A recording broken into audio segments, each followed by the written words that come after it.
When the pellets hit the surface, they turn into gas, lifting any dirt in their path. The main reason to use cold jet is because the dry ice disappears on impact.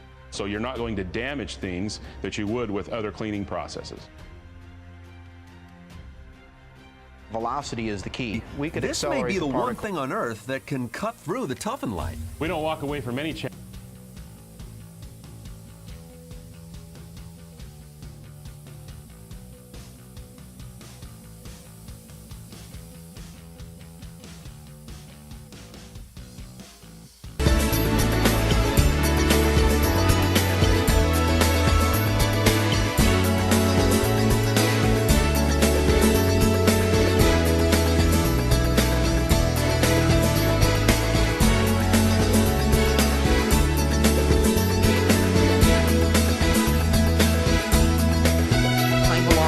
Impact and clean a surface.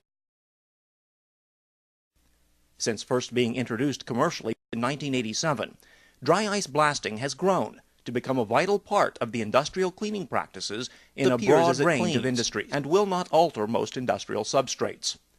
On successful cleaning applications, the dry ice pierces the contaminant, but sublimates upon striking the underlying substrate. The resulting expansion of the carbon dioxide gas actually lifts the contaminant off from the inside out. The dry ice then disappears without damaging the targeted surface, and without creating grit in the foundry industry.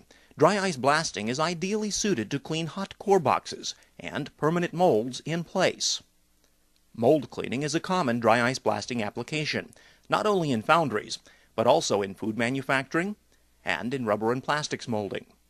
Downtime that was once measured in hours, or sometimes even days, is now measured in minutes. Before, due to the dismantling and the extensive cleaning that we had to do, it would take us up to...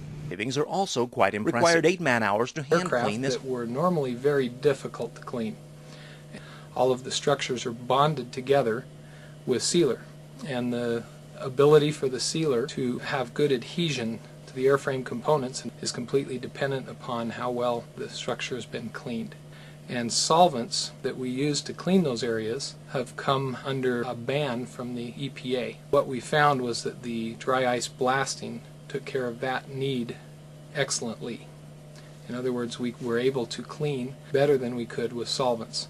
And in so doing, we had a higher success rate in promoting that adhesion. Most of our molds are textured molds. The residue and buildup from the plastic starts to fill up the texture.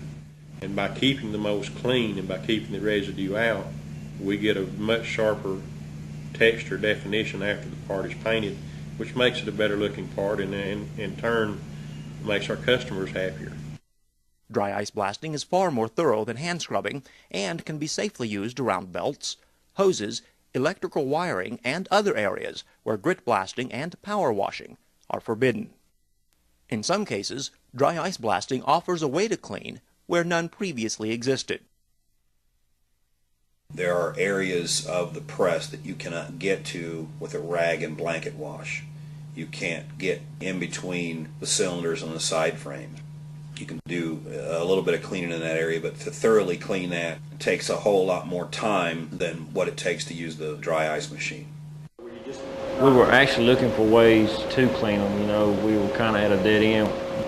We didn't have any alternatives or any solutions to getting that buildup off. We had to have something that would take the buildup off but leave the ceramic coating on, and that's exactly what the dry ice does. It takes the buildup right off and we don't lose any of the texture on our dry ice blasting process is pretty sweet. First of all, you're using dry ice that is recycled or recaptured from some other industrial process. We're using a recycled product that disappears as you're using it and doesn't leave any secondary waste. I'm not an environmental engineer, but what I know is VOC bad, no VOC good.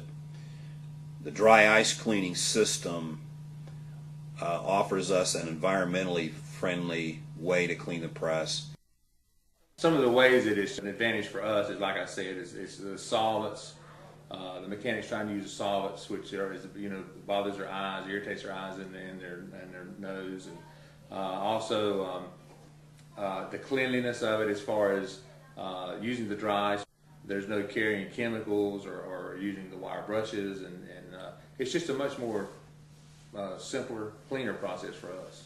And in so doing, we've been able to reduce the amount of chemicals that we use. And that was a critical point for us, was to reduce our total air emissions and our hazardous waste. The openings, such as screens or microvents. But they also provide about 1,000 times more surface strikes for a given volume of ice. This provides more thorough surface coverage, leading to faster removal rates on thinner contaminants.